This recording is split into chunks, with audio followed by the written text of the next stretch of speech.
I'm Sarah Myerscough, and this is the Insurance Brokers Podcast, where we're talking to the personalities and the businesses that sit behind our industry. If you like what you hear, please hit subscribe on your chosen podcast streaming platform. Hello, Catherine. Thank you so much for joining me this morning on the Insurance Brokers Podcast. I know we've had this planned for a long time coming, so thank you for bearing with me. It's great to have you on the show.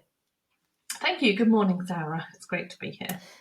We've got a very particular topic today, which I'm quite excited about because I'm sure I will learn lots from you. But before we jump into it, do you want to just give a little bit of overview of who Catherine France is and what you do?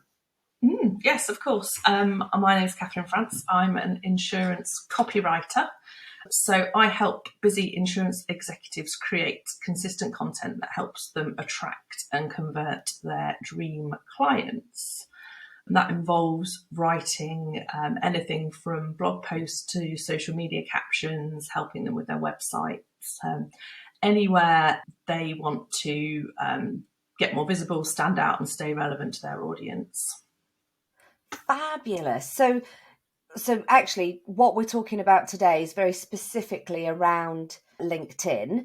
And I'm interested just to kind of brain splurge with you about all of the problems we see with LinkedIn and clients we work with and how you approach it. And just for people listening, Catherine and I often do some work together. So our different styles complement and we both have sort of a different take on it. So hopefully this will be of interest to anybody in the insurance profession that is struggling with or wants to maximise LinkedIn. So, Catherine, I'm an insurance broker. I want to start LinkedIn. How do you start me? What's the kind of strategic questions you would start with before we put together a marketing plan? I think it's a huge opportunity, LinkedIn. I love LinkedIn. I've been on it for, I think, probably just over 10 years, which ages me. There's 875 million people on LinkedIn, and I believe it's the oldest social media platform as well. But all those people on LinkedIn need insurance. So it's just a huge pot of potential clients for insurance brokers. So there's the opportunity to create a strategy around generating inbound leads for insurance brokers is huge, and that's what I help my clients do. And I kind of break that down into 4 key areas, and that's profile, network, content, and then engagement. And I think the content and the engagement are really interlinked, and that's what can really help them drive the hits and the likes and the views on the profile. So I'm quite happy to talk about those all day, but you're going to keep me to a rigid timetable, but we'll try and pack in as much value as we possibly can along the way. There's very little about me that's rigid, so that's unlikely to be the case. But I like I like the way you've broken it down into 4 different parts. Let's start with profile, because what I see when I'm speaking to clients and just general people about LinkedIn and the use is that the focus is always on content and engagement. And there is a huge piece to do before that to make sure the profile and your network are the right target. So how do you go about doing that, both from a personal and a business page? What's your nuggets of wisdom? Probably apply to both. There's probably a few adjustments for between the personal profile and a company profile, and I'll try and remember to kind of fit those in as well. I think the first thing to say would be that I don't use premium LinkedIn. I use it as a free platform. I would recommend you enable creator mode because you can add a link to your website onto your profile. And I'd also say before you start, do 2 things. So track your analytics, see how many people are viewing your page, where you're appearing, and kind of capture that as your kind of start point. And also think about what your objective is. So if for the purposes of this, our aim is to drive inbound leads to you. You want people to contact you and say, I need help with my insurance. I've seen your content on LinkedIn. I like it. I want you to help me. So I think before you start, they're kind of like the key things you need to think about. And the profile really is it's like having another web page. If you haven't got a website, then you kind of use it like a website. So it's making sure that you've got a banner image, a decent headshot photo, that your headline's clear, that it says what you do and who you help, and then your contact information. So if you're in creator mode, as I said, you can put your website, a link straight to your website or wherever you want to point people to, and that you've got your contact information on there. I think that's really important. If people do still want to pick up the phone or they want to send you an email, that they can get your contact information from your profile and drop you a line. And then the summary section. Now this is like your sort of shop front, really. So I think you've got 3,000 characters for your about section. So this is where you can really explain what you do and who you help. I think you can make it really bespoke. So what I urge people to do is to think about who their ideal client is. Now, this can sometimes feel a bit like, I can see, insurance brokers are wriggling around in their seat because the temptation is to be all things to all men or women or anybody else. But actually, you need to think about your ideal client. Who are they? What are their challenges? What's keeping them awake at night? And talk to those people. So it might be that you're targeting businesses in the area or manufacturing businesses. What's keeping the director up at night? He's not going to wake up in the morning and think, oh my god, I need to rush out and buy some insurance. He's probably thinking things like, there's a cost of living crisis, I've got staff employees that depend on me, how do we protect the longevity of the business? Or we've just launched an online shop, what happens if we get hacked, or what happens if we get sued for something? It's just kind of going that one step further. We know these people need insurance, but why? What are the triggers that are going to make them think I need some help and reach out to the broker? So I think the worry is that you're focusing on a smaller audience, but actually that's it.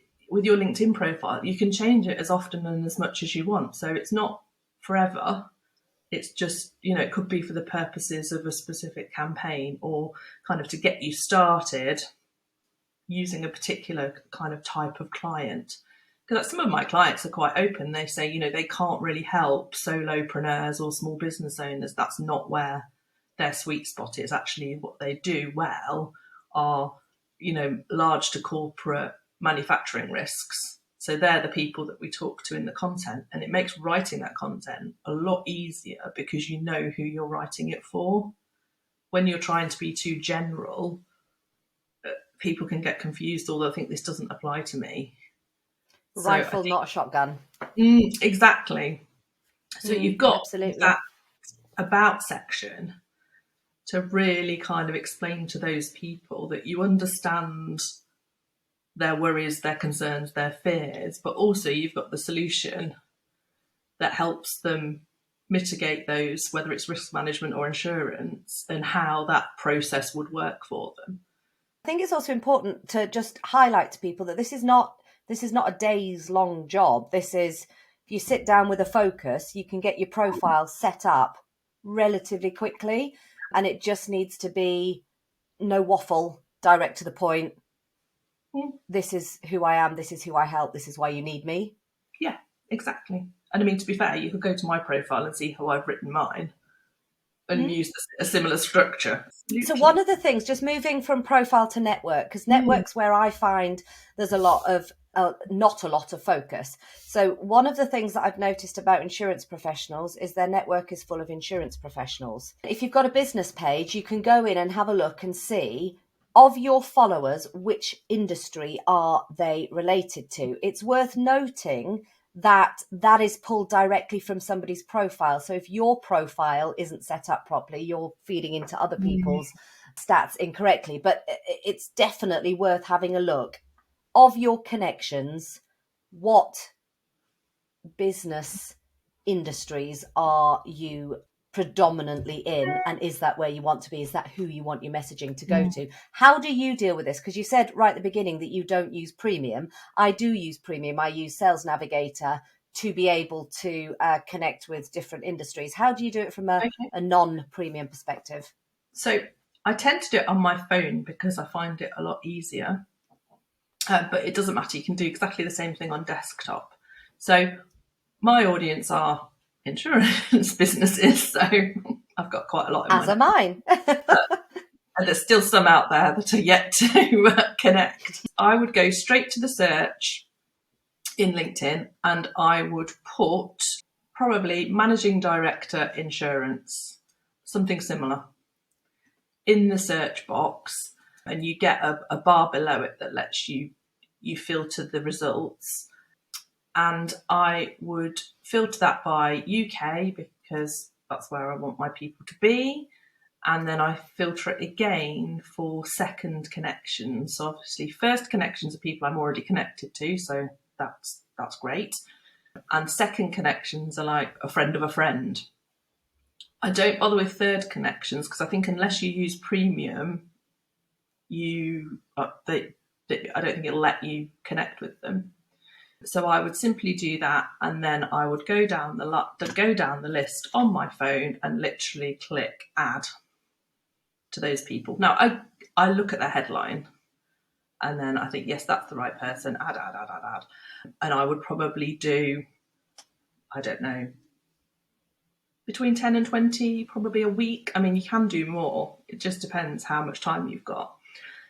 Now, I think you don't. get up to 250 a month, isn't it, that you Yeah, can add? it'll tell you when if you've gone over that. So if you're looking for, I don't know, butchers or whatever it is, it will give you those results, whether that's in somebody's headline or not. If you're looking for specific trades or roles within the business. So if you wanted to contact the finance manager or the HR man, whoever it was that you wanted to look for, you can search for those particular job titles and it will give you the results and you can connect. Now, I don't add personalized messages when I connect with people.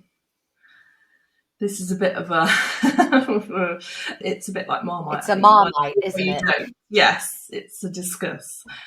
And the reason is I can't think of anything I could possibly write on that connection request that doesn't make me sound spammy and slightly odd, having received plenty of them myself. So I guess that if I send someone a connection request, they're going to do what I've done. They're going to look at my headline. They might click on my profile and then they'll decide whether to accept the connection request or not. And that's fine. I think fair enough. If you've perhaps been to a networking event that morning and you've chatted to somebody and you said, oh, well, I'll connect with you on LinkedIn or whatever, you could say, lovely to meet you this morning. Here's the connection request or whatever. But even so, I just think, just connect. They will I think decide so whether they too. like you or not. Again, why the profile needs to be is so important. Yeah, One of the exactly. things that I often do is I do use Sales Navigator, but I often, when I'm working with clients, I get them to sign up to the free month and then we cancel it. And what I found about Sales Navigator, particularly when you're entering into a new area or you're building a profile in a new niche, is it allows you to pick things like the membership bodies in that group. So I might, I don't know, put British Insurance Brokers Association, and it will pull up that profile and allow me to connect directly with all the decision makers within that organization. What it Yeah. also does is, even if those people do not accept my connection request, they are saved as leads, which means if they post something on LinkedIn, I get a notification in my Sales Navigator. So it allows you to start engaging with their content, even if you're not directly linked, which is a good kind of boost, I suppose, in a particular Yeah. area or industry or group of people. So it's definitely worth doing for the free trial, and then you make a decision whether or not it's something you want to pay. I think it's about Yeah. £60 a month, is it? Yeah, it's quite expensive, Yeah, so yeah, it is. Yeah, maybe not that much. that's a really good tip, though. Actually, for boosting and getting, like you said, in front of more potential clients, just by Yeah. commenting on their stuff.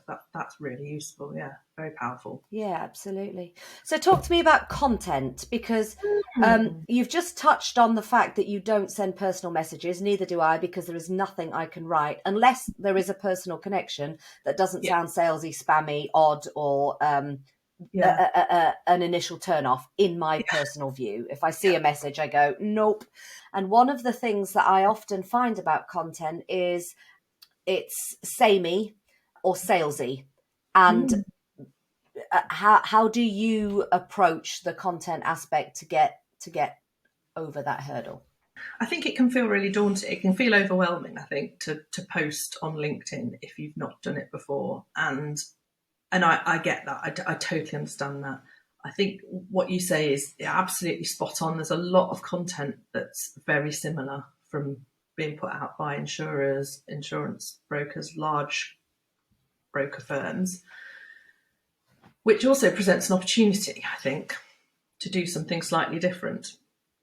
Now, in terms of sales, non sales content, when I'm talking to my clients and we're building their profile on LinkedIn, we are very much focused on educating, informing, giving value as opposed to selling. So it's probably like the 80-20 rule. 80% of the content we put out is information, and then 20% of that might be information with a call to action that's more salesy. And I think it goes back to thinking about who your ideal client is and what their challenges are, and where your client is right now. What do they know? So it can vary between they don't know very much about insurance at all. So we might start with a content plan that explains different types of insurance. And we tend to do that by making, writing it in plain English with examples that they would understand or scenarios that they might have come across.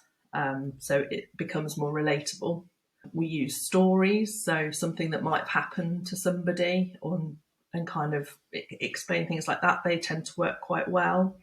And we would kind of build into the plan anything that might be regulatory. So not necessarily insurance regulatory, but there's the new Building Safety Act. There's been recent changes on commercial buildings, energy efficiency ratings and things like that. So kind of general useful information that their audience might need to know. Because you're building this you're trying to build a reputation as being, as delivering value, as being, knowledgeable, experienced, trustworthy. You're kind of giving all that value to your clients, and it avoids that kind of broadcasting that you see quite a lot on LinkedIn. That's just like, we've got a great motor trade product. Well, so what? And I think that's the test that I certainly give a lot of my content and what I'm writing for my clients is the so what factor. It's like, why does the person reading this need to know this? And I think that, there's a huge scope of what we can talk to our audience about insurance, because there's just all sorts of fascinating information that people need to know. Do you have a general rule of thumb about how often you post? And same question for personal, same question for business profiles. I would recommend to my clients, and for most of them, we do this, is we would post daily, Monday to Friday. Now, other people would say, there's lots of online LinkedIn trainers who would say you post 4 times a day, five, all sorts of different things. But I think you should always prioritize quality over quantity. I think if you really, if you haven't got anything to say, don't say anything. There's no point just pushing Mm. out a post for the sake of it. And I think personal profiles get much better engagement. And I think, we're always trying to guess what the algorithm is and this, that, and the other. But company pages still don't get as good at engagement as personal profiles. So I think if you're using your company page, you also need to build a strategy for how you engage your staff in that company page and how you get people to share that content and make it more visible and more engaging. Because, I mean, naturally, people are drawn to people and they can see, you know, we click on your profile, we can see you, we know what you look like, we know, you know, like you kind of know who you're talking to. On a company page, it's very difficult to do that. Mm. I We think often that's, find the personal posts on company pages that not personal, but the people orientated posts on company pages get the most hits, yeah. and I agree with you. That's for that reason. So talk to me, right? The big thing here, right? And we've talked about this offline, is return on investment. Okay, so Mhm. how does the marketing, which is not sales, how do you identify a return on investment? So a lot of what people look at is the engagement, but I think there's a lot of myths around the engagements. I think there's a lot of vanity stats that actually don't mean anything, but that people focus on. So when you are looking at engagement, how do you know what is good? And again, question for personal and for business, because the analytics that you get on both are quite different. So Yeah. so what, how do you approach the engagement piece? I think you're right. I think the, the metrics are slightly misleading because I think you get your you know, you get how many comments and likes, which are great because the more you the more comments and likes you get, the more people that are seeing the content. So the more kind of post impressions that you'll get, which is great. But I think the key metric for definitely personal page, probably a company page as well, is that profile view. It's actually who's gone on there and viewed your profile. Because certainly in my experience, they're the people that will drop me a message and say, I've got, I need your help, or, can we have a book a call because I want to find out if you can help me with this. They're the ones that follow through into leads. But it's very difficult to pin a number on the return on investment you would get using LinkedIn because it would depend on your profile, your posting schedule, the work you do on your ideal clients, all that kind of engagement and content, the sort of content, the quality of content that you're putting out. It's not going to deliver an overnight success. You're not going to wake up the next morning and the phone's ringing off the hook with people wanting to buy insurance. It's a longer strategy, I think, definitely. I think when you're looking at engagement, like the percentage engagement that you get on different posts, there's also quite a lot of information out there that contradicts each other about what good engagement is. And I think it's really important for people Yeah. to know.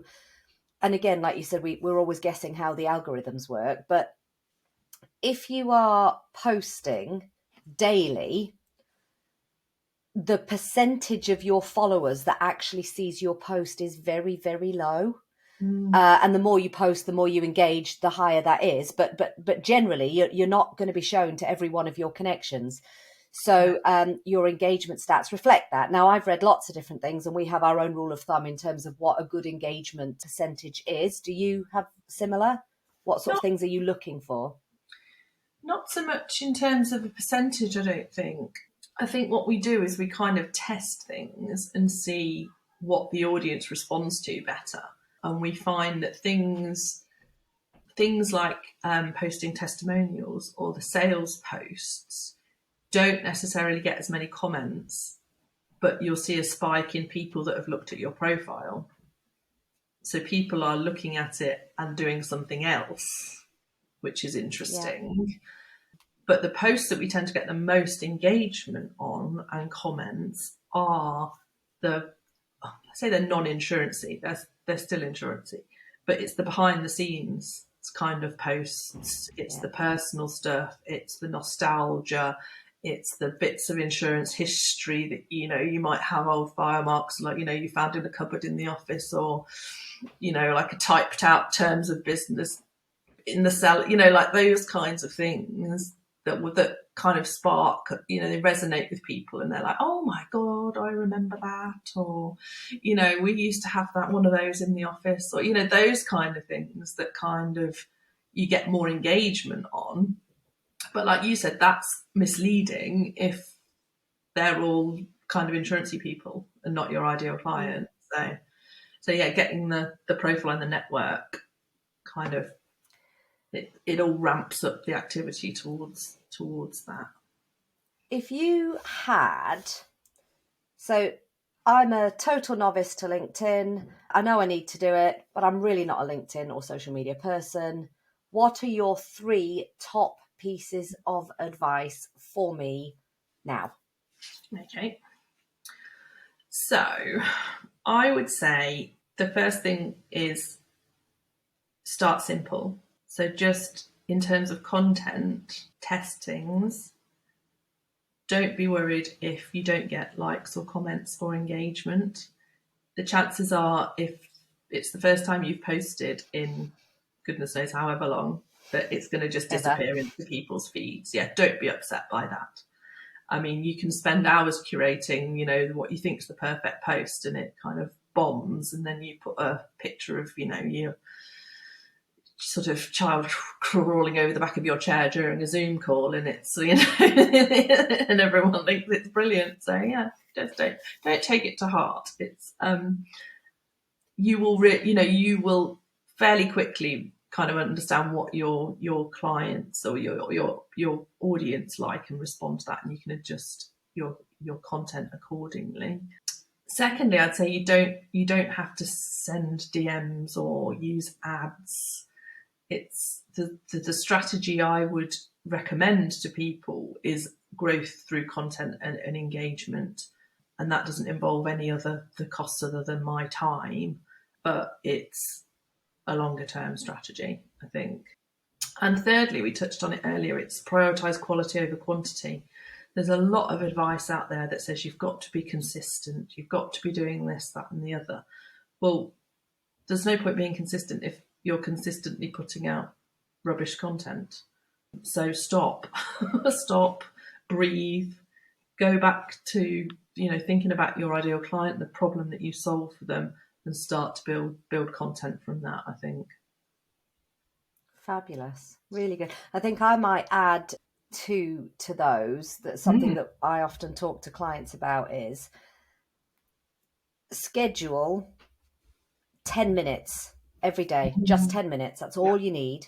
And in that 10 minutes, your first thought is, what have I done today to help someone? And there's your post. Great meeting with X. And if you can tag them, do. This was the issue. This is how we solved it. And if you can do that 3 times a week, and you can schedule 3 every day, 10 minutes, you won't always get a post, but 3 times a week, who did I help today and how did I help them?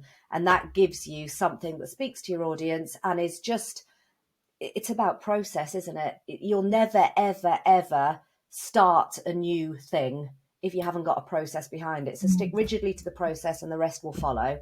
So that would be 2 bits of advice. And my third bit of advice would be, give Catherine or Sarah a call if you need any more information. Oh, I like how you did that. Seamless. Oh, I know. Well done, me. The